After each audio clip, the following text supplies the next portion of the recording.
Naturally, Milcar did not oppose. He began to rub Claire's head with slightly more force, his hand gently and tenderly moving her short blonde hair. Soon, Claire started making strange movements with her hands and legs, rubbing her thighs against each other and using her hands almost as if hugging her chest. Claire lets out a light, unconscious sound, making all the women present look at her with some curiosity and a bit of blush on their faces.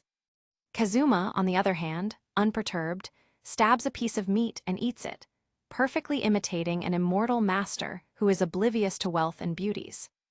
This went on for a while until Claire let out an audible sound after some time.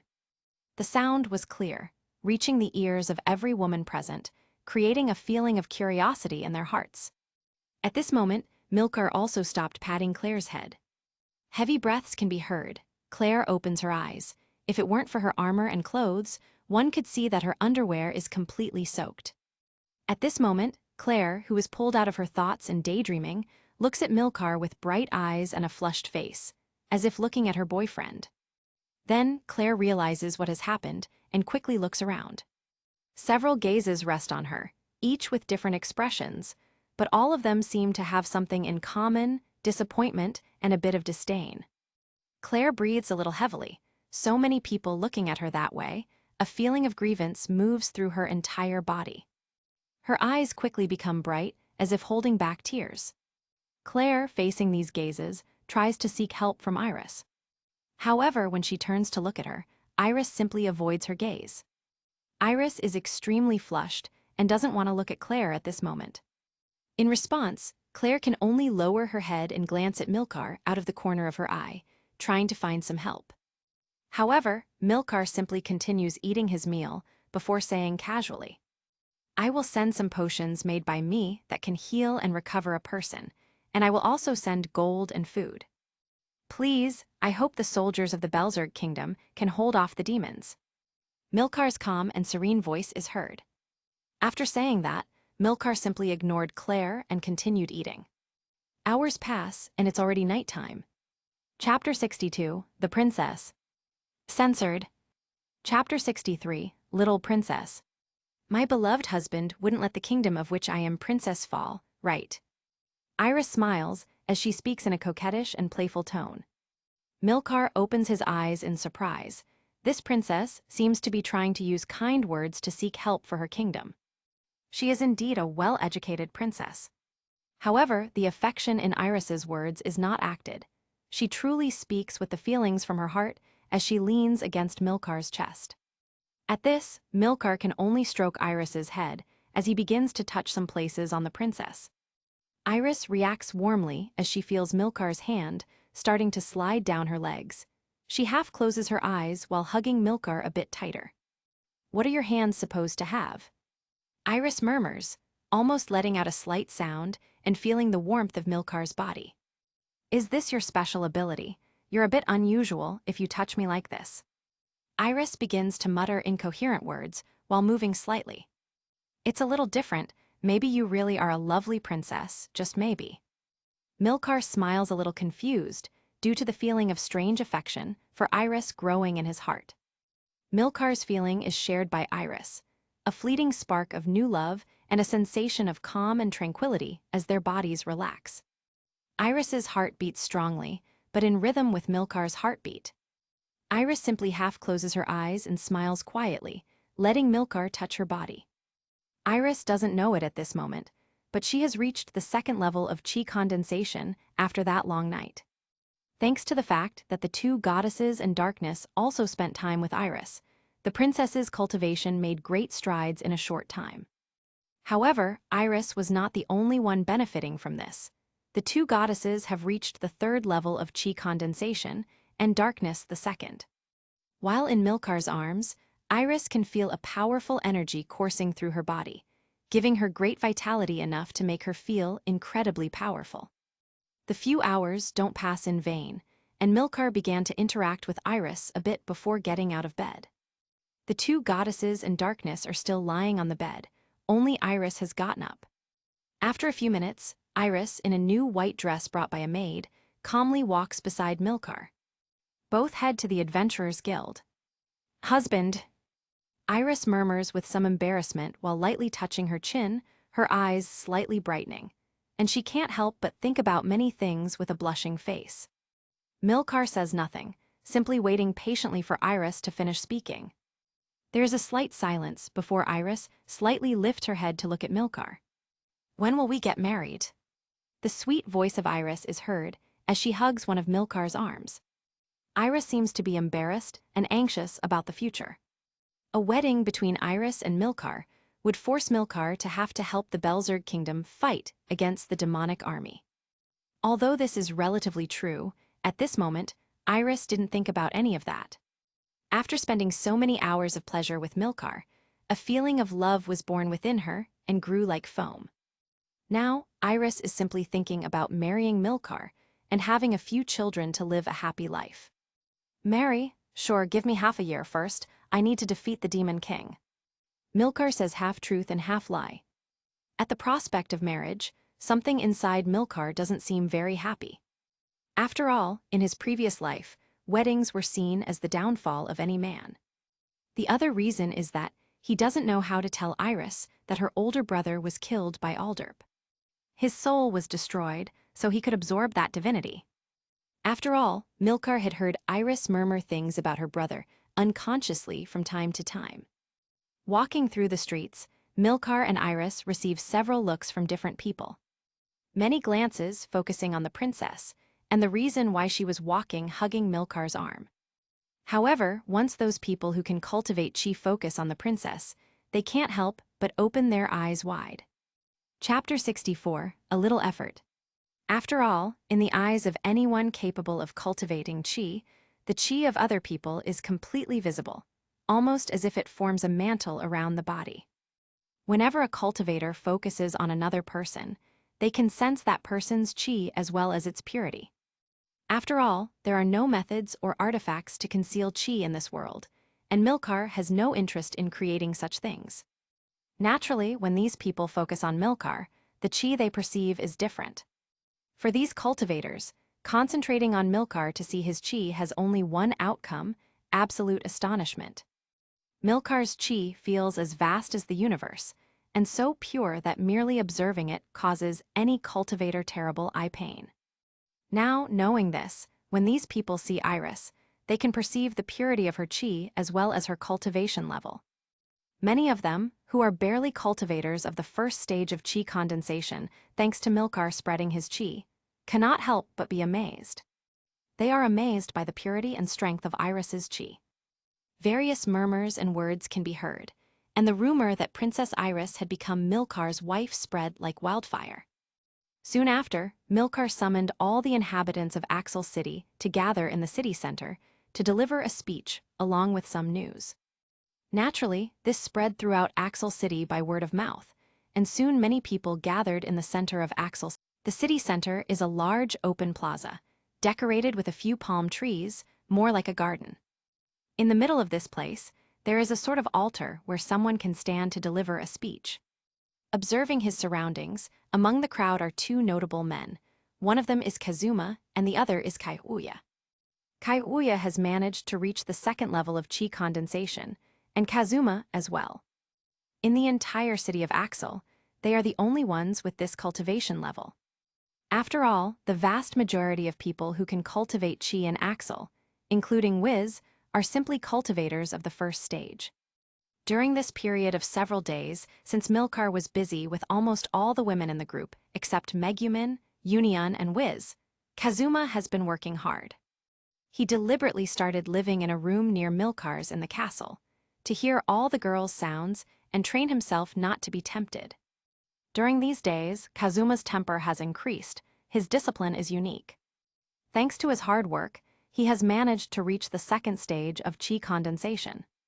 It can be said that Kazuma has become slightly immune to the charm of women. Therefore, at this moment, when some elf women approach him due to his cultivation level, Kazuma is simply an unperturbed man. He is not tempted at all by these elves' charms. On the other hand, Kaifuya, although more open to talking with the girls who approach him, has only one thing on his mind at this moment: defeat the Demon King. Defeating the Demon King has become the goal in Kaiuya's life. Although Kayawuya still smiles radiantly and appears to be a kind man, his heart holds only one objective. Amid this somewhat tense scene, Dust observes Kazuma and Kayawuya calmly. Thanks to the thoughts implanted in his mind by Milcar, Dust has understood something that others in Axel City have not. The truth behind cultivation. What is cultivation used for? What purpose does it serve? What is the use of chi? Besides strengthening the cultivator's body, Kayawuya uses chi to form crescent moons. But nothing else has been seen of how Kayawuya uses chi, and Kazuma seems to have some ideas in mind. But he has not yet invented a way to use chi on his own. In contrast, Dust has managed to create a way to use chi to mix herbs and materials from nature with high chi content. He has formed something like potions with different uses. Learning through trial and error, Dust has managed to create a potion that can make even a powerful woman like Wiz feel extremely affected. So affected that she would lose her usual composure without hesitation.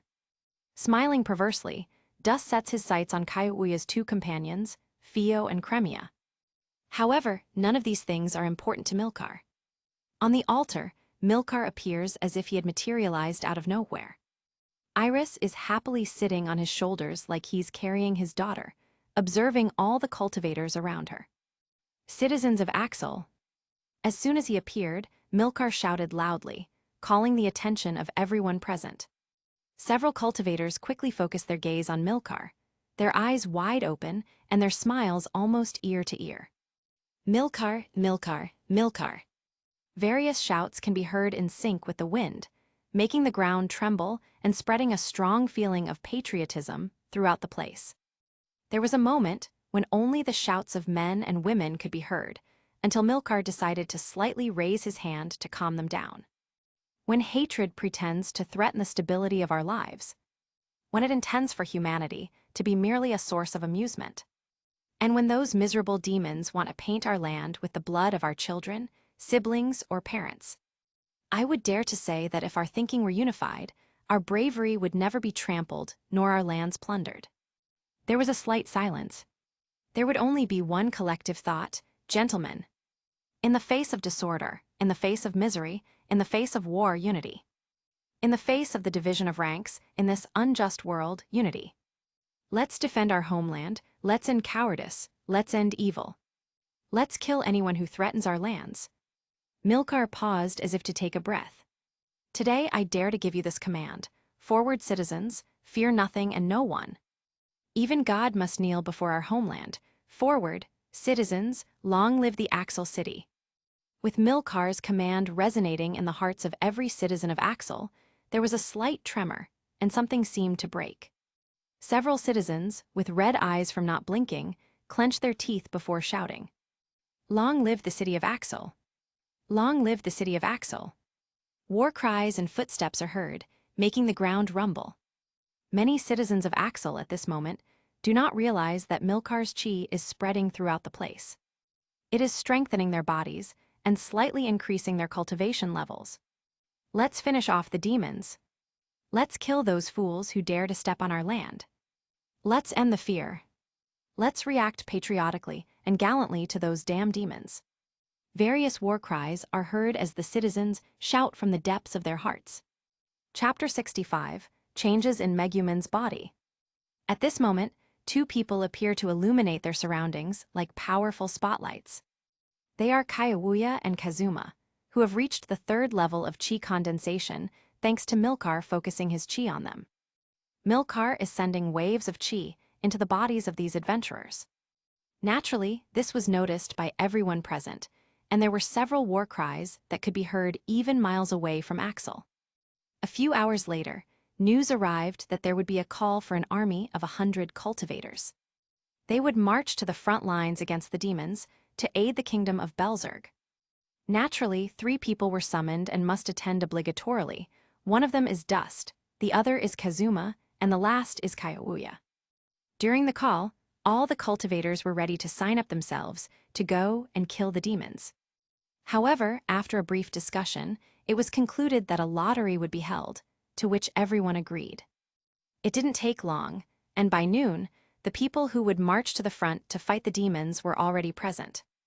They were ready at the gates of Axel, along with all the personnel brought by Princess Iris. With all this, the carriages that arrived empty in Axel City were now filled with food.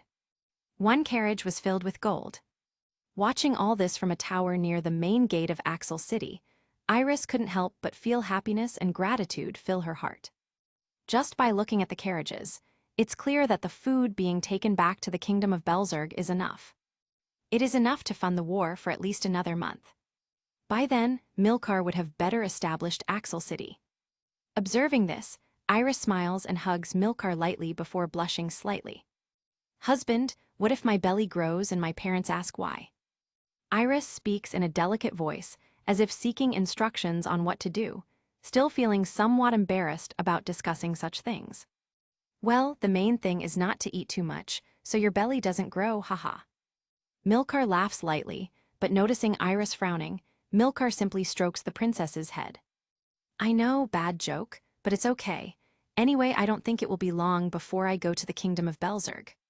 Milcar smiles mysteriously. There was a moment of silence before Iris nodded with a bright smile on her face. Time passed quickly, and Iris soon descended from the tower to return to the Kingdom of Belzerg. Before the caravan departed, Claire, in her armor and fully recovered, couldn't help but lift her head. She looked at the tower where Milcar was standing and watching the carriage. To be more precise, Claire seemed to be looking for an excuse to climb that tower and talk to Milcar. But she still suppressed that feeling before leaving. Watching from his tower, Milcar looked as the carriage disappeared into the distance, his expression calm and somewhat conflicted. But Milcar still smiled slightly before starting to breathe calmly. After all, now that the princess is returning to the Kingdom of Belzerg, Milcar felt as if something is missing. Days passed normally, and Milcar has been concentrating on spending time with Aqua, Eris, and Darkness constantly or whenever he can. After all, according to Milcar, this is the best way to level up in cultivation. However, even though several days have passed, Milcar hasn't felt any advancement in his cultivation. It is as if, after reaching the first stage of establishment of the foundation, Milcar had reached his maximum level of cultivation. Thus, Milcar can only sigh. After all, he had to make his women work hard, and still, he did not achieve any progress in his cultivation level. Milcar yawns with some tiredness before leaving his room. Milcar walks down a hallway and then down some stairs, ready to prepare himself a hamburger to remember the taste of good food. However, just as Milcar was about to enter the kitchen, he saw Megumin sleeping with her head resting on the table in the dining room. Squinting due to this, Milcar couldn't help but approach with some curiosity. While sleeping, Megumin let out a slight sound from her mouth, indistinguishable and impossible to understand. Milcar's eyes open a bit in surprise. After all, Megumin's chi seems to be evolving in some way. The chi inside Megumin's body moves like a tide, strengthening her bones, flesh, and especially her brain from within. Milcar observes this phenomenon with a slightly repressed smile. He has a slight theory about why this is happening, but without knowing the circumstances, it is impossible to guess completely. Even so, Milcar continues watching the changes in the chi inside Megumin's body for a moment before shaking his head slightly. Hours pass, and Milcar continues to observe Megumin's body with curiosity. Gradually, the chi inside Megumin's body changes from being like an energy to becoming part of Megumin's body. It's as if the chi has completely fused with every part of Megumin's body, with unknown results. At this moment, Milcar can hear Megumin starting to mumble something about explosions before she seems about to wake up. Milcar smiles, quickly grabs the 2 hamburgers he was preparing during his observation, and places one in front of Megumin on the table. It was as if a small hungry puppy saw food. As soon as Megumin's nose caught the scent of the delicious food in front of her, Megumin woke with a start. Her bright eyes focused on the hamburger, and she quickly began to devour it. "You haven't changed, you're just as hungry as the day I met you." Milcar, standing to Megumin's right, murmurs with a slight smile on his face. Megumin doesn't seem to notice Milcar's presence and continues devouring the hamburger in front of her eagerly. "Can't you hear me? Ha, I think my culinary skills have taken over your consciousness. Milcar murmurs arrogantly and mockingly before lifting Megumin's large hat. Megumin doesn't react. She continues devouring the hamburger even though her giant hat is no longer on her head. Seeing this, Milcar can't help but open his eyes in surprise. Because when preparing hamburgers, he always makes sure to use chi, as with all his movements or actions. So, is this some kind of use of her chi? It seems her ability has affected her in some way. Chapter 66, Bad News. Milcar grinned as a mischievous idea popped into his mind. He placed Megumin's hat carefully on the table and walked toward the kitchen. A moment later, he peeked out. Megumin was still devouring her burger like a warrior facing her greatest foe. Considering that each burger weighed nearly 3 kilos, it was no surprise she wasn't done yet. I mean, little explosion enthusiast, I've got something special for you. Milcar said, with a playful smile, holding up a cucumber like it was some kind of sacred treasure. The cucumber was still unpeeled, but glowing faintly with energy. Milcar had infused it with chi. Megumin stopped mid-bite. Her eyes sparkled as her nose caught an amazing scent. With a determined expression, she lunged forward and grabbed the cucumber from Milcar's hand like a dragon claiming its hoard. Milcar chuckled. And that's how you use chi properly. He murmured, watching her chow down like it was the best thing she'd ever tasted. After a few minutes, Megumin slowed down, blinking in confusion. What happened? She muttered. I just remember feeling like that burger and cucumber were the most delicious things in the world. She licked her lips, still imagining the heavenly taste. Maybe if I focus, I can recreate them with chi. She declared proudly, wiping her mouth with a napkin. Suddenly, a voice behind her spoke. Did you like it, my cooking I mean? Milcar said with a teasing grin. Milcar. Megumin spun around, her staff at the ready. You villain, out of all the girls, I'm the only one you haven't won over with your nonsense, and now you're trying new tactics. Milcar raised an eyebrow, clearly amused. I'm not doing anything, he said, lightly tapping the tip of her staff. A small spark of chi jumped between them, and Megumin's hair stood on end. Hey, don't touch my staff, she yelled, stepping back defensively. Are you trying to make me explode? Because that's my job. Before Milcar could reply, another voice echoed from the hallway. Sir Milcar, it's urgent. Union rushed in like a thunderbolt, accidentally crashing into Milcar and hugging him tightly. Lord Milcar, please, my village, the Crimson Demon Village, it's under attack. She cried, tears welling up in her eyes. Milcar sighed, patting her head gently. Calm down, Union, tell me everything. Megumin blinked, stunned by the sight. You see, this is what I mean, she shouted, pointing accusingly. Milcar just sighed again, already regretting making such large burgers. Chapter 67, Luna's Words. The moment Union spoke, Megumin's eyes went wide. Wait, my family, my village, she gasped, clutching her staff. Milcar frowned, that didn't sound right. The Crimson Demons were supposed to be strong enough to beat any Demon King General. Well, maybe not Vanir, but still. Something in this world's original story was clearly going off script. He gently patted Union's head, this time without using any chi, to avoid another dramatic reaction. All right then, let's go see what's happening. Both Crimson Demons looked at him with hopeful eyes, until Milcar added with a grin. And since the other girls are asleep for at least a week, we can take a little road trip. Union and Megumin froze. Their faces turned crimson to match their title. Pervert! They shouted in unison, though both were secretly glad to return home. Milcar chuckled and left the room before they could throw anything at him. In his office, Luna sat at her desk surrounded by towering piles of paperwork, city reports, guild records, budget notes. Basically the kind of stuff that could defeat even a demon king if thrown hard enough. She sighed deeply and rested her forehead on the table. I'm in such an important position, so why does it feel like I'm dying inside? She muttered dramatically. After a moment of silent suffering, she sat up again and groaned. Should I just quit? Before she could answer her own question, a warm hand landed on her head. Luna gasped in surprise, her shoulders tensing up. Working hard as always, huh? You're doing great. Milcar said kindly. Luna froze, blinking in disbelief. Wait, did he just compliment me? She thought, her mind short-circuiting like a broken magic crystal. Trying to hide her flustered expression, she adjusted her hair and coughed. Thank you, Sir Milcar, I just doing my best, you know. Milcar smiled.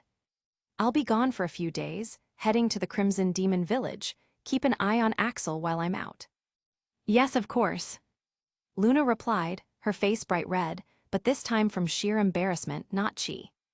As he turned to leave, Luna hesitated, gripping his sleeve nervously. Mr. Milcar, she said softly, her voice trembling. Milcar paused, looking back curiously. Why do you always push yourself so hard? She asked suddenly. You've already done so much for everyone, and yet you never stop, you never even rest. Milcar blinked, a little surprised by her sudden sincerity, then he smiled gently. Well, someone has to keep things running, right? Besides, if I stop, who else will steal all the glory? That made Luna laugh, just a little, her tension melted, and she smiled warmly. Then I'll do my best too. I'll make sure Axel is perfect when you come back. Milcar nodded approvingly before heading out the door, his cape fluttering behind him like he'd practiced it in the mirror. Luna watched him go and sighed dreamily. He still hasn't signed half these reports. She realized a second later. Her smile vanished. Typical, she muttered, reaching for her pen again. Chapter 68, Village in Danger. It's true, congratulations, good job. Milcar smiles, but Luna squints her eyes with some displeasure upon hearing these words. Mr. Milcar, I want to make a deal with you. If I manage to double the wealth of Axel City, then you will grant me a wish. Luna almost shouts firmly, replacing her previously friendly and aggrieved expression with a determined one. What do you mean by this? However, Milcar squints with caution. After all, this woman seems to have some strange thoughts about things around her. It's not that Milcar hasn't noticed Luna's feelings towards him. On the contrary, he instinctively knew from the beginning that Luna had been acting strangely. Luna had been acting strangely for several days now. However, Milcar has always had a keen perception about things, thanks to his chi. He's always had a good eye for women, and Luna doesn't seem like a woman Milcar would want in his life. The reason Milcar continued to use his chi to stimulate Luna's brain was because he wanted to see what effect his chi could have. He wanted to see what effect his chi could have on this woman. Milcar is not mistaken in his analysis. Luna's eyes at this moment show a hint of madness, determined and faithful though they are. Yet behind those beautiful eyes lies a desire that cannot be fulfilled, a feeling that cannot be extinguished. A strong will beyond understanding, but with an equal measure of madness. At this moment, Milcar is not thinking about whether to accept Luna's deal or not. It doesn't really matter if Luna succeeds or not, Axel City will thrive regardless. The real reason Milcar remains silent is because he doesn't know what effects continuing to use his chi to pat Luna's head could have. He doesn't know what Luna truly wants.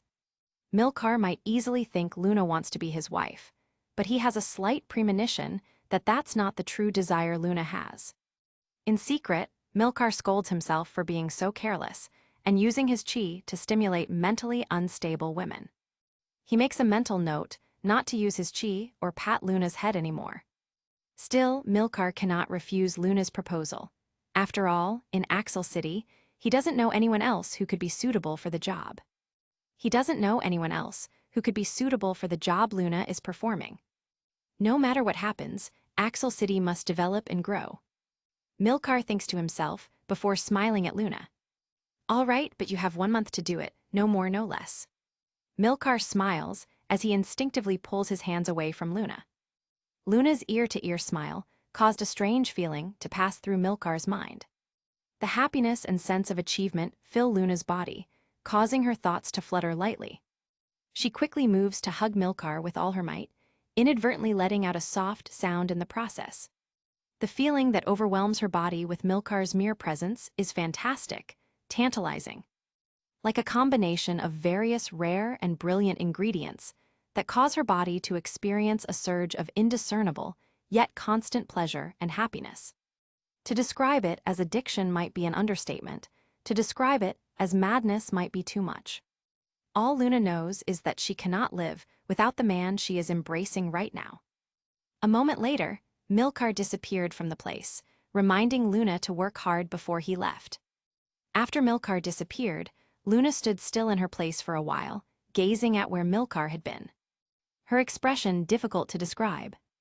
A moment later, Luna began to smile strangely before returning to her desk to continue working. Returning to the room where Union and Megumin were ready to embark on a journey to the Crimson Village, Milcar appears. There was no delay. Milcar quickly used his chi to cover the bodies of the two girls. He began to fly at great speed in a specific direction after leaving the castle. "Sir, Mr. Milcar." Union stammers as she finds herself enclosed in a bubble and can barely make out the world around her due to Milcar's speed. On the other hand, Megumin simply grips her staff, ready to enter combat at any moment. In the village of the Crimson Demons. This village, reserved only for the Crimson Demons, now seems desolate. The empty houses only echo when the strong wind crashes against their walls, carrying dust throughout the village. The dimensional magic that concealed this village has disappeared, and the village is now visible and accessible to anyone. Not far from the village, all the Crimson Demons have gathered to fight the enemy. The sounds of explosions, lightning, and all kinds of high and low-level magic cast against the Crimson Demon army create an infernal scene. An infernal and apocalyptic scene. Formed in various rows according to their size, each Crimson Mage casts spells to attack the demons over a mile away. The spectacle of colors glimpsed in the sky only gives way to destruction. The earth is ravaged. Rivers of magma form suddenly where the spells of the Crimson Mages fall, and yet the demon army over a mile away advances steadily. The demons not only remain unaffected by the large number of spells raining down on them like raindrops, but they also advance with ferocity as if those spells could not harm them. And indeed, no spell can harm these demons. A kind of purple bubble protects them from any spells, making them immune to these explosions, lightning, and more. The cries of the demons grow louder, the Crimson Mages falter, their bodies tremble, their minds waver. Their pride and courage diminish. "Fear not, brothers, today we face our final battle. Shine like the lights in the sky. And let our magic resonate with our hearts." The voice of the village chief, full of courage and strength, can be heard, causing the Crimson Demons to breathe heavily. Chapter 69, Vanir vs. Milcar. His words echoed in the air filled with despair, revitalizing the spirits of the Crimson Mages. Despite the overwhelming challenge, a spark of determination ignited in their eyes. They renewed their spells with intensified fervor, each concentrating their magic into one last desperate effort. The skies erupted with a final surge of energy as the Crimson Mages directed their attacks with calculated precision. They directed their attacks with calculated precision at the weak points of the enemy barrier. The air trembled with the unleashed magic, and for a moment, it seemed as if even the purple barrier wavered. It wavered under the intensity of the assault. The demons, for the first time, showed signs of retreat as the determination and courage of the Crimson Mages caused cracks in their invulnerable defense. However, from among the demons emerged a classic figure, dressed in fine clothes with a handsome face. Vanir, with a smile painted on his face, took several steps forward ahead of the stampede of demons. Each of Vanir's steps seemed to cover hundreds of meters, widening the distance between him and the demons behind him. It only took a simple movement of Vanir's hands for the barrier around the demons to increase in brightness and enhance its resistance. His imposing presence caused a momentary silence among the Crimson Mages, who trembled in fear at the evident power of this legendary enemy. The village chief stood tall, his voice trembling but firm as it resonated in the tension-filled air. "We cannot surrender now. Our magic and our courage must be stronger than ever." The villagers, though terrified, nodded with determination, showing gestures of support for their Crimson Mages. Meanwhile, Vanir continued to advance with a menacing calm. Each of his steps resonated with an ancient power that challenged the villagers' hope. His gaze, fixed on the village chief, conveyed an arrogant confidence, as if he had already anticipated the defeat of his adversaries. The Crimson Mages prepared for a decisive confrontation, their hearts pounding with a mix of fear and determination. They knew that the upcoming battle would be the ultimate test of their skill and courage against an enemy that seemed invincible. The distance between the demons and the Crimson Mages, only a few hundred meters, caused powerful winds to make their hair flutter. Their hearts raced, their bodies trembled, and their eyes reddened from not blinking. Vanir suddenly stopped his advance, his previously calm expression replaced by a slightly suppressed smile. Looking in one direction, Vanir licked his lips lightly. At that moment, a brilliant white light descended from the sky onto the battlefield like a comet. That white light was none other than Milcar. In just a moment, Milcar had arrived at the battlefield and did not hesitate to intervene. After all, Milcar had already planned to take these crimson demons as his subordinates. The Crimson Mages, completely focused on the demons, couldn't help but scream when their eyes were dazzled by a bright white light, like a flashbang exploding in front of them. Damn it! Has the light finally arrived? The light and the darkness of my heart are one. Several shouts from the Crimson Mages could be heard as they closed their eyes and covered their faces with their arms. They covered their faces to prevent the white light from further harming their eyes. The white light bathed the entire area for several miles, causing the hundreds of demons running like a frenzied stampede to disappear.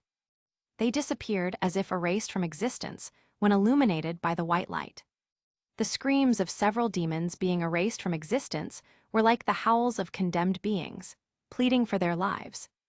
Their bodies vanished as their screams intensified, and in just 5 seconds, the once imposing demons that seemed to number in the hundreds disappeared. They disappeared in an instant.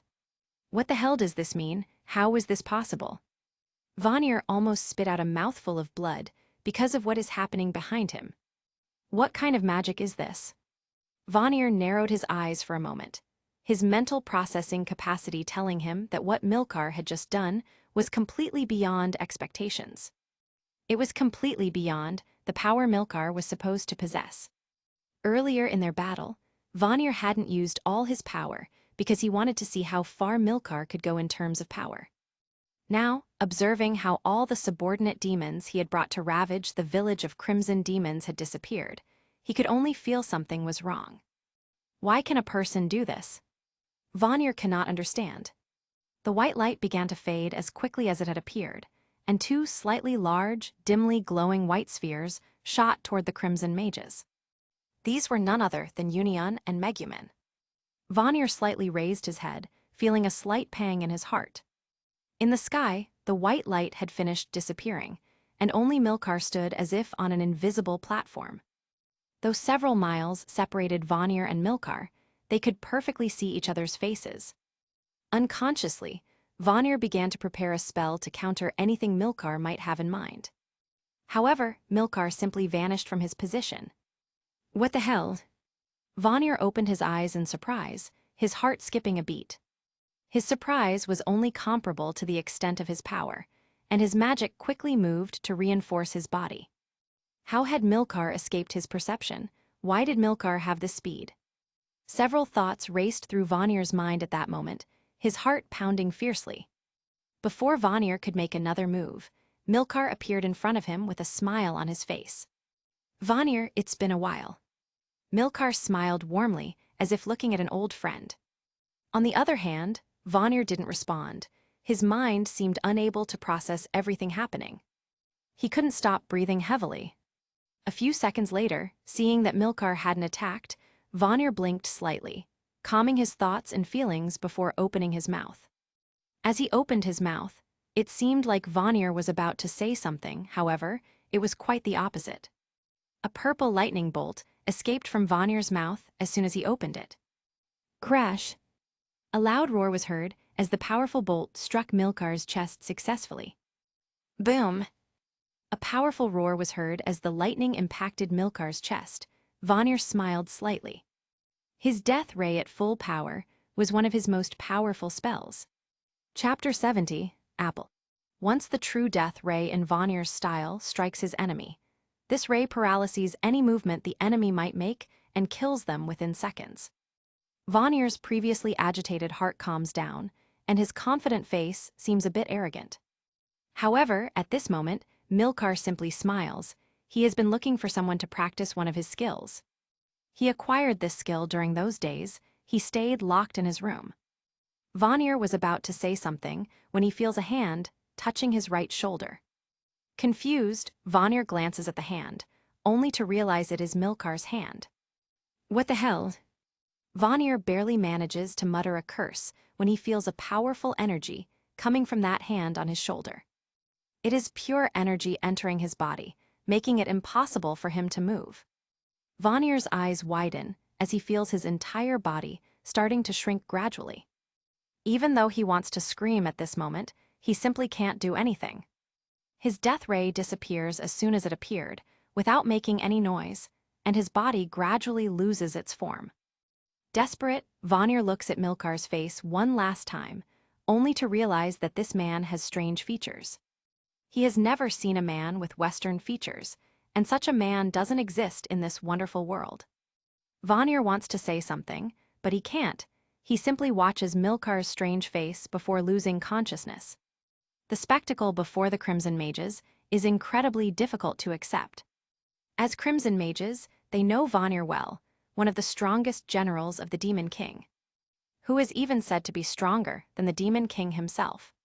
At first, they were blinded by the white light, but they quickly used their healing scrolls to regain their sight. Their bodies, ready to die at any moment, and their frantic minds, prepared for battle, were about to act. They were about to act like a band that would only play war music. However, surprisingly, the demons gradually disappeared, as if they had been erased from existence itself. Their screams as they vanished were like animals in a slaughterhouse, howls of pain and anguish as if their very souls were being devoured. Surprised and terrified by this scene, none of them dared to make any noise. What came next was something astonishing: Vanir and that strange man face to face. Their thoughts are confusing. A Western face in a world with Eastern faces is a bit odd. But none of the Crimson Mages paid attention to that. Before the Crimson Mages could say anything, Vanir opened his mouth. From it, a powerful ray that could have deafened them with its noise, if not for their protection spells, emerged from Vanir's mouth. Surprised by this, the Crimson Mages did not, especially the village leader, who had gotten word from the oracle that this day would mark the end of their Crimson Mage race. Originally created by a somewhat mad Japanese, the Crimson Mages have maintained a tradition throughout all their generations. The village leader gets information about what will happen in the future through the oracle, which is an artifact resembling a necklace around his neck. The dreams the village leader experiences are dreams that foretell the future. Although these rare dreams might occur once or not at all each decade, the dreams about the future triggered by the oracle necklace have always been accurate. Before, the village leader had a dream a year ago about the demise of all the members of the Crimson Demon clan. The women were mistreated by the demons, while they took pleasure in harming each of the Crimson Mages severely. Some used knives, others did it with their bare hands, and many simply preferred to use their teeth. The dream was terrifying, and since that dream, the village leader has not been able to sleep well. That is why he has dark circles under his eyes and looks like a 50-year-old man despite being only in his 30s. Even so, when his dream a year ago was about to end, the village leader saw a light at the end of it all. A dazzling light that calmed his restless heart, awakening a feeling of curiosity that could not be satisfied with anything. Now, the village leader watches Milcar in terror. The light he saw that night in his dreams does not resemble the light emitted by Milcar's chi at all. What is happening? Why? The village leader cannot find answers to his questions. He can only watch what is before him with some resignation. In the sight of all the Crimson Mages, Vanir, the renowned strongest general of the Demon King, did nothing. His death ray disappeared without a sound, and his body began to shrink. Vanir's skin gradually turned black, his body compressed more and more, his DNA seemed to change, and his clothes disappeared. In the terrified view of all the crimson mages, Vanir gradually transformed into a shiny black apple the size of a baby's head in Milcar's palm.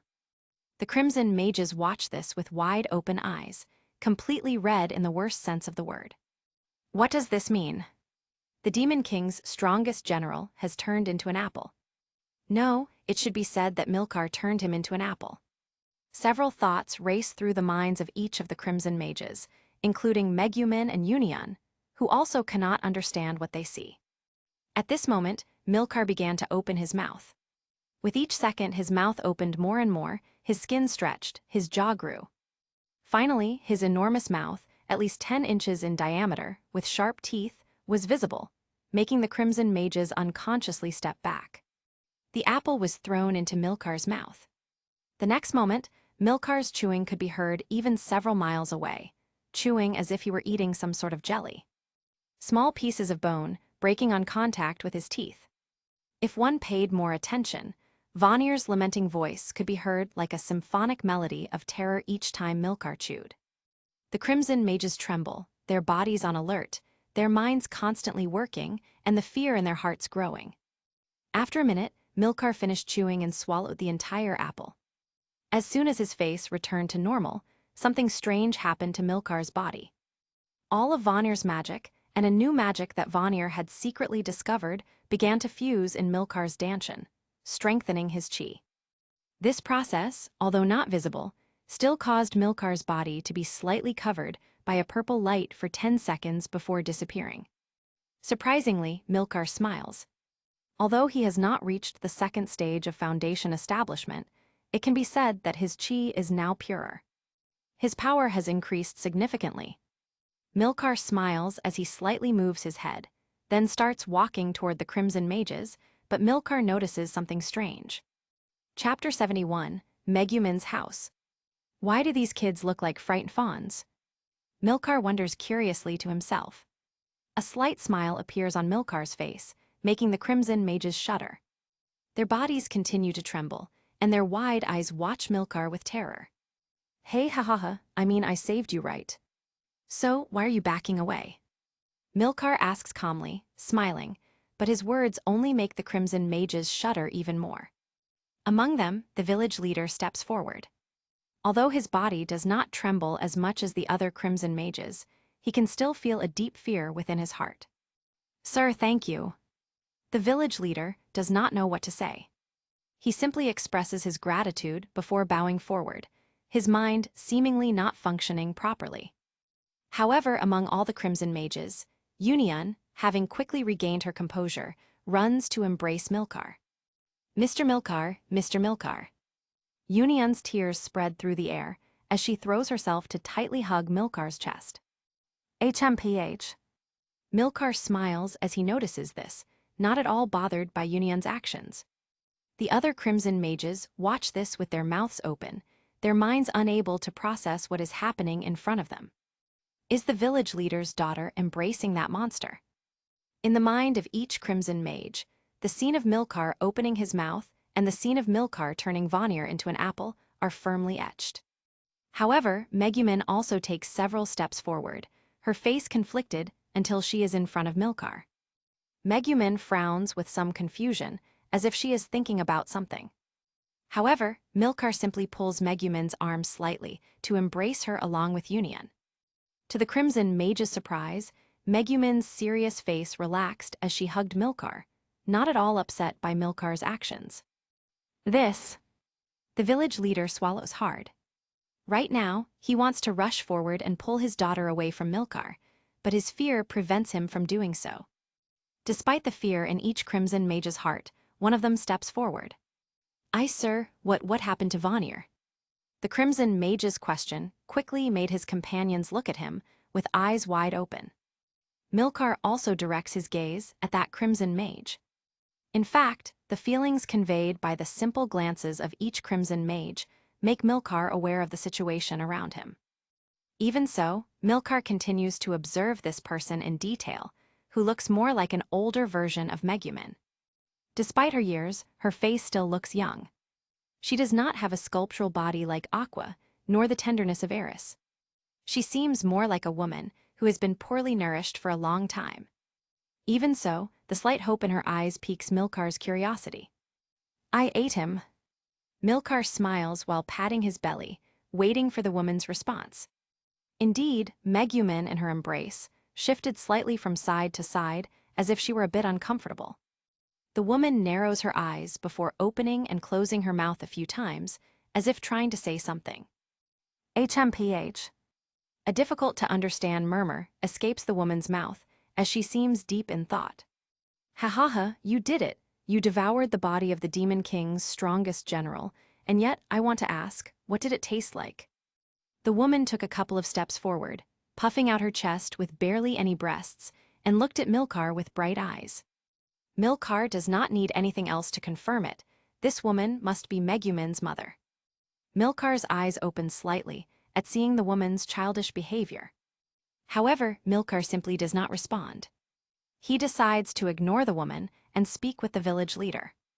After a conversation, it was concluded that the village of Crimson Demons would join the city of Axel. Each of them would receive a gift from Milcar. That gift is none other than the ability to cultivate chi. Even so, the village leader and the Crimson Mages have to prepare their belongings and some rituals to leave their village. The preparation should take a few days. Milcar calmly accepted and decided to stay in the Crimson Mages' village out of simple boredom. After all, he wanted to get to know this place before it became completely deserted. Milcar decided to stay at Megumin's house to experience living in a medieval world for the time being. Sir. Walking back to Megumin's house with Yui, Megumin's mother, and a little girl with bright eyes in his arms, Milcar hears a voice calling him. HMPH. Milcar says nothing. For some reason, this girl, Komko, has been acting as if she knows him. Now, in Milcar's arms, Komko seems to be playing with something in her hands while looking at Milcar mischievously. Sir. Komko calls again, but Milcar remains silent. By the way, where is Hayazaburu? Ignoring the girl in his arms, Milcar asks curiously. Megumin's mother, Yui, narrows her eyes slightly, smiling as if remembering something. He said he would wait at home for the Crimson Demons to defeat the Demon King. Yui smiles slightly, hiding some malice in her expression. Megumin swallows hard, seeming to understand something, and Milcar nods. Actually, it's reasonable, hahaha. Milcar shrugs. After all, he would have done the same if an unbeatable enemy had arrived. At this moment, little Komko in his arms moves like an annoyed cat and grabs the fabric of Milcar's clothes. HMPH, sir, can you tell me why you are deceiving my sister with that union? Komko looks at Milcar seriously. Even though she is being carried by Milcar, her gaze still annoys Milcar a bit. What the hell are you talking about? Megumin shouts, making Milcar sigh with some fatigue.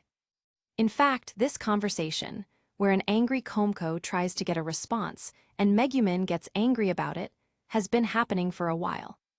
Although Milcar can use his chi to travel great distances and avoid the hassle of walking, he really loves the landscape around these places. He cannot help but observe the tall, green trees around him with some peace of mind. Yui laughs slightly at how Komko has misunderstood Megumin and Milcar's relationship. After a few more minutes, Milcar arrives at Megumin's house. Calling it a house would be flattering that worn wooden structure that looks on the verge of collapse. Even so, Milcar smiles slightly as he observes this house. Chapter 72, Yui. When Milcar entered the house, he found Hayazaburu hurriedly packing bags, muttering something about urgent family business. It did not sound reassuring.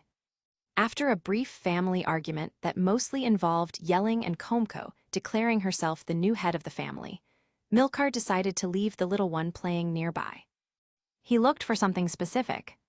Ever since Milcar had defeated Vanir and absorbed part of his essence, his powers, and possibly his appetite, had grown. Now he wanted to track down the black cat that once appeared beside Megumin.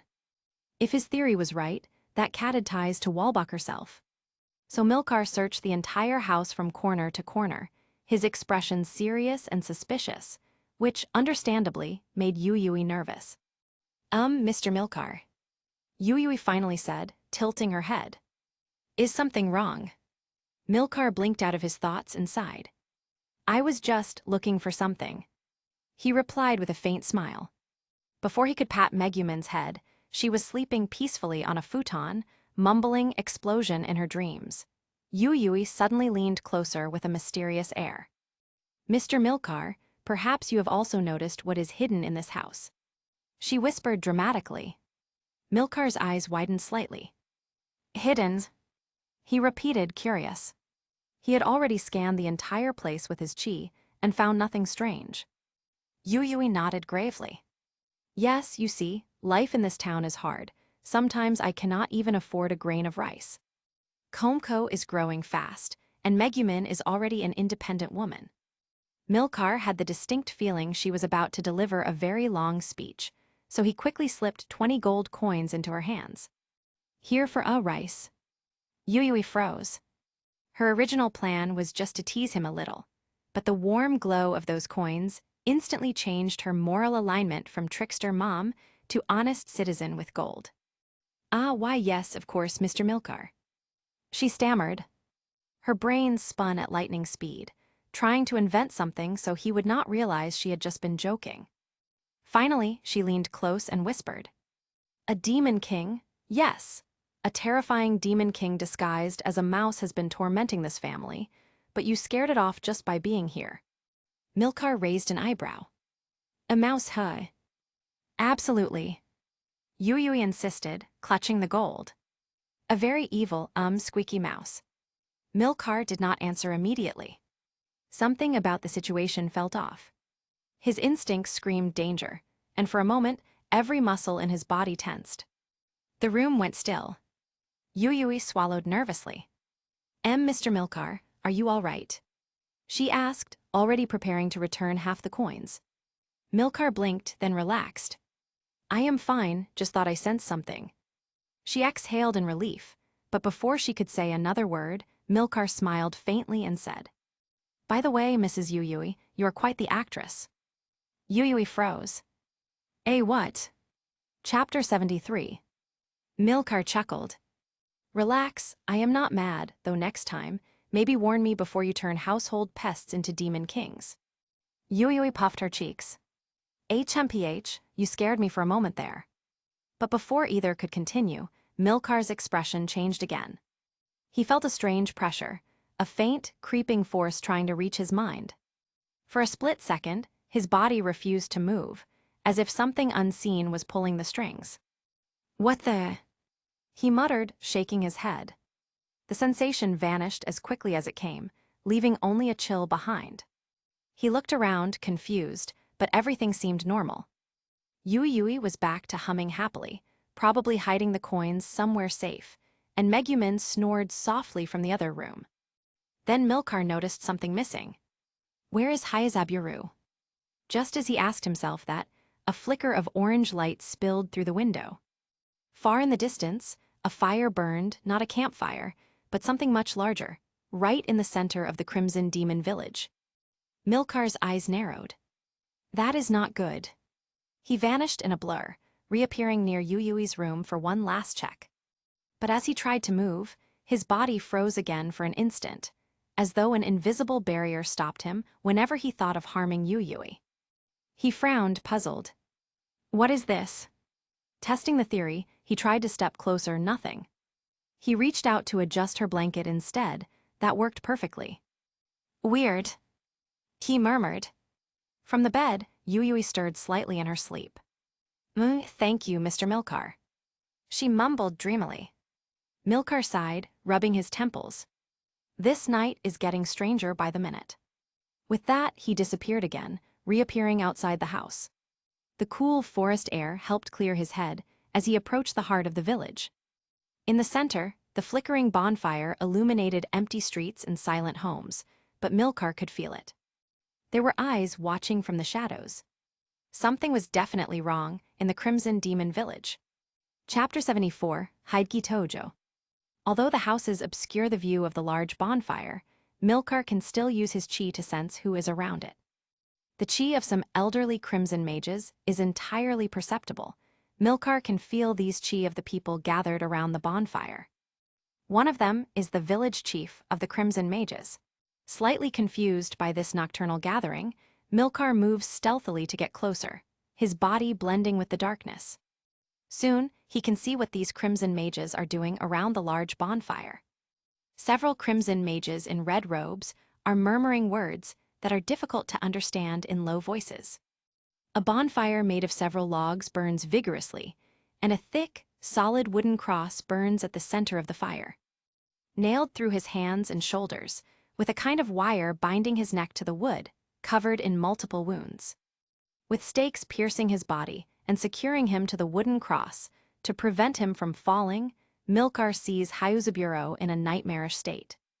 Hyuzaburo appears to have undergone severe torment.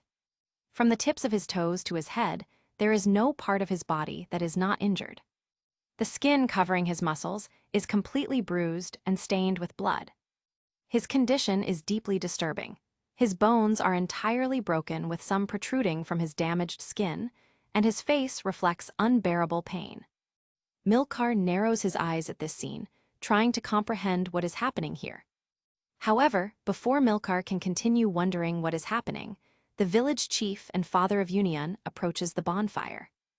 Hyazaburo's body is beginning to burn and turn to ash. Lord God, Lord Heidki Tojo, please, accept this offering that your humble followers are providing. The man says, dropping a pile of gold coins onto the hot embers. His eyes seem to reflect an invisible sun, and his mind appears to be in complete peace. The village chief moves with rhythmic movements, each one well calculated, and each breath in sync with the movement of the flames. He dances around the bonfire with strange and difficult movements for an ordinary man. The village chief emits some guttural sounds from his throat. His arm moves entirely in an inhuman position to encircle his head, and then his neck does a complete turn before everything returns to normal. More anomalies occur as the village chief dances with joy and vigor. However, this dance by the village chief makes Milcar open his eyes in slight surprise. Although part of the surprise is due to the unnatural dance of the village chief, what Milcar considers a revelation at this moment are the words spoken. Heidki Tojo. Although Milcar believes all Japanese names sound similar, this marvelous world should be a difficult one to reincarnate into. Especially for people who are not part of this world like Milcar. Now, Milcar can perfectly remember this name. He read it in the history books of Japan during World War II. If Milcar recalls correctly, Heidki Tojo should be one of the trusted men of the former Japanese Empire led by Hirohito. Narrowing his eyes in some confusion, Milcar begins to piece together the loose ends. In fact, it makes sense to Milcar at this moment. Nodding to himself, Milcar thinks quickly. Heidki Tojo was known as a vile and ruthless man, one of the worst men to have walked the earth after an Austrian painter. If Heidki had reincarnated in this world, then he would be the creator of these crimson demons and the reason these types of rituals exist. Milcar sighs with some understanding. His eyes light up with a gleam of wisdom, and his mind seems to have reached a conclusion. What would be Heidki Tojo's reason for founding this race? Milcar still cannot understand this, nor does he want to understand it for now. Although Milcar has observed everything these Crimson Mages did, the most important thing in Milcar's mind is to know why this is happening right after he lost control. He lost control of his body for what seems to be a few hours. Milcar continues to watch from the darkness. Soon, the bright yellow fire of the bonfire turns a blood-red color. The lifeless body of Hyuzaburo begins to disintegrate, or rather, begins to turn into a viscous black liquid that drips onto the red fire, making it sizzle. Praise be to the Lord our God Heidki Tojo. Praise be to the Lord our God Heidki Tojo. Praise be to the Lord our God Heidki Tojo. Several synchronized shouts from elderly Crimson Mages can be heard. The village chief dances with more vigor and joy, his eyes distorted and pupil less in their sockets. Gradually, Hyazaburo's body melts away until nothing remains. For a moment, the praises to Heidki Tojo continue. The fire burns more intensely, as if pleased with the sacrifice. Just for a moment, before all the elders start undressing. Their well-embroidered red silk robes are thrown aside, revealing their wrinkled and aged bodies completely unclothed. As if they had no consciousness, these men stop shouting and start walking toward the red fire. The fire grew in intensity. The village chief quickly moved several meters away from the fire and watched with joyous eyes as the elders disappeared upon touching the red fire. The lament of 1,000 tortured souls is clearly audible from the depths of the red fire. However, the elders surrendered to the red fire as if they were surrendering, longing to be embraced by their mothers. For a moment, a fantasy scene where a fire begins to consume the bodies of several elders upon contact happens. Just for a moment before the village chief stops dancing, and his body returns to its natural form. The village chief quickly kneels on one knee before the furious fire that now seems to reach several meters high. A guttural voice, like that of a caged beast, can be heard emanating from the depths of the red fire, communicating something Milcar cannot understand, but that the village chief easily comprehends. "Wonderful!" the village chief shouts with excitement after a few moments. "Excellent, then, soon we will have the kingdom of Belzerg under control." The guttural voice speaks with an almost inaudible tone, difficult to differentiate those words from babbling. The fire began to burn more intensely. "You must do it, Lord Heidke. The Demon King is nothing more than an emperor without a throne, a man without pride. An existence that has lost its power." The village chief's words made the red fire grow in size as if it were pleased. Chapter 75, Confusions.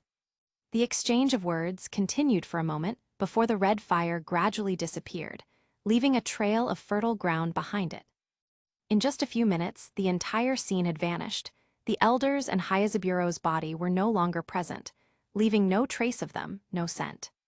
If Milcar had not witnessed this scene, Milcar could believe that those elders and Hayazaburo had vanished from existence without a trace. Yet, what surprised Milcar the most was not the fact that this had happened, but rather that the red fire seemed to have no type of energy sustaining it, nothing at all. This was too strange for Milcar. After all, the essence of life and the universe is energy.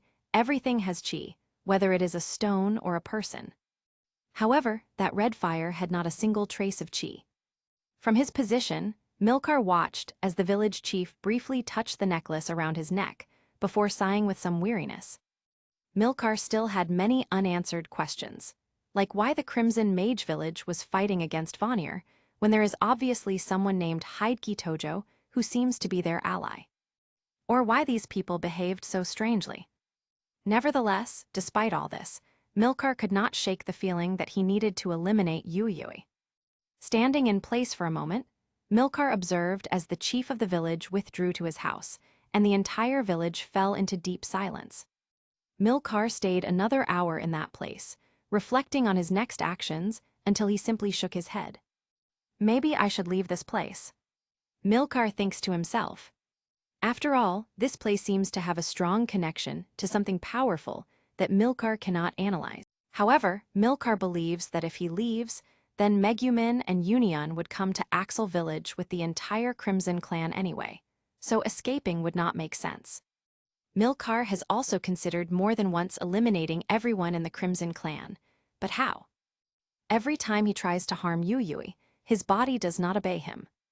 Simply harming that woman, who seems no different from an ordinary woman with a bit of magic, is impossible for Milcar. A slight feeling of anxiety settles in Milcar's body, threatening to occupy his body without paying rent. However, despite all this, Milcar still returns to Megumin's house, no matter what may happen. If something that threatens his life truly happens, Milcar is completely sure he would fight to the death. When he opened the door of the house, a worried woman threw herself into Milcar's arms. It is not that Milcar had not sensed this woman's chi before, but simply that Milcar wanted to know what this woman, Yui, would do. Yui lovingly and worriedly embraces Milcar, letting out a slight cry as she holds Milcar tightly. "My love, I thought you had abandoned me." Yui murmurs near Milcar's ear with a tearful voice. She speaks haltingly and seems genuinely fearful and anxious. Milcar squints, unable to understand what is really happening. Why is this woman acting like this? However, Milcar decides to ignore his confusion and gently embraces Yuyui. "My love, why did you leave?" Yuyui asks.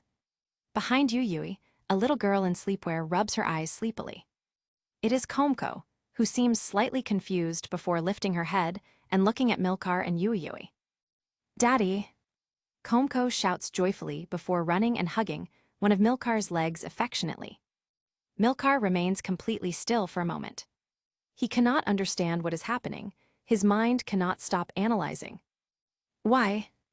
Milcar was about to ask Yuyui why she acts this way, and tell her to stop crying before Milcar saw Megumin running towards him. "Daddy!" Megumin also runs to hug him tightly, causing Milcar to not understand what is happening. However, despite all this, Milcar still sighs with some difficulty and simply decides to accept the embrace of the three women. Right now, Milcar is about to simply put all this aside. He has no intention of continuing to wonder why all this happens. Or if in some way, he has traveled to an alternate universe. He simply prefers to go with the flow and solve these mysteries one by one. After a moment, Yuyui lifts her head slightly to look lovingly at Milcar. "My love, let us go back to bed, okay?" Yuyui blushes slightly, her body shivers, and she seems genuinely embarrassed. Megumin and Komko do not seem to understand what Yuyui is trying to communicate, so they simply continue to hug Milcar. A slight feeling of nostalgia appears in Milcar's heart, causing his heartbeats to increase in strength unconsciously. His mind seems to relax while his spirit is calm. Why? Milcar feels as if he has finished a long journey, only to reunite with the mother he had not seen for a decade. This feeling quickly caused Milcar's body to relax, and he could not help but embrace Yuyui tightly. Almost without questioning anything, Milcar returned to bed with Yuyui. There was nothing strange that night. Megumin and Komko returned to their rooms, and Milcar slept embracing the body of a woman he had just met. But a woman who somehow made feelings not belonging to his soul settle within him. Slowly, time passed regularly. A day passed, then two. Milcar did not return to Axel City for the moment because he wanted to see what would happen in the small Crimson Mage village. So the union of the Crimson Mages with Axel City was delayed. During these days, Milcar observed the life of the Crimson Mages in detail, from their customs to the most common shouts. Everything seemed to be peacefully normal, the people were friendly, and there seemed to be nothing wrong in this Crimson village. However, what confused Milcar was that everyone in the village seemed to know him, greeting him from time to time and talking to him as if they had been acquaintances for a long time. A day ago, Milcar went to a nearby lake to wash his face, only to find that his eyes now had red pupils similar to Union's, almost exactly the same. Perplexed by this, Milcar searched for answers without finding any. Everyone in the village tells the same story. He is a prominent Crimson Mage. He became independent from his parents at 15. At 20, he fought on the front lines to defeat demons, and at 25, he married Yuyui after trying to win her heart for a long time. He also heard the story that 3 years ago Milcar went to Axel City to be taken as the adopted son of Alderp Alexei Barnes. Currently, due to Barnes' health condition, he governs Axel City. Everything seems to fit for the Crimson Mages, but what is strange is that Milcar knows this is not true. He appeared in this world less than a year ago, thanks to the reincarnation of the goddess Aqua, and is not Barnes' adopted son. Yet, why do the Crimson Mages think so? Chapter 76, Alderp again. With his first stage in establishing the foundation, Milcar has developed several ways to use Qi, one of which was reading minds and rewriting a person's memories. Therefore, although surprised, Milcar can still understand that the Crimson Mages might have such memories. Maybe someone changed the memories of all the people in the Crimson Mage village just when I lost control of my body. Murmurs Milcar to himself, starting to eat the grilled meat and plentiful rice in front of him. In fact, Milcar has not attempted to read the memories of any Crimson Mage, because if he did, the one who implanted those memories could notice his actions. Though unsure of the intentions of the person doing all this, Milcar still prefers to simply cultivate and increase his power rapidly. After 2 days, Milcar finally decides to return to Axel village. "Dad, are you a prince?" A couple of hours later, on Milcar's shoulders, Comco asks curiously. Milcar is not entirely sure about the memories of the Crimson Mages, nor about the woman said to be his wife or daughter. He simply nods to avoid confusion. Behind Milcar, many Crimson Mages with suitcases in hand marvel at their surroundings. It is as if there is a large invisible platform where all the Crimson Mages and Milcar are standing, traveling at great speed, with a transparent dome covering them to prevent accidents and wind problems. "Prince!"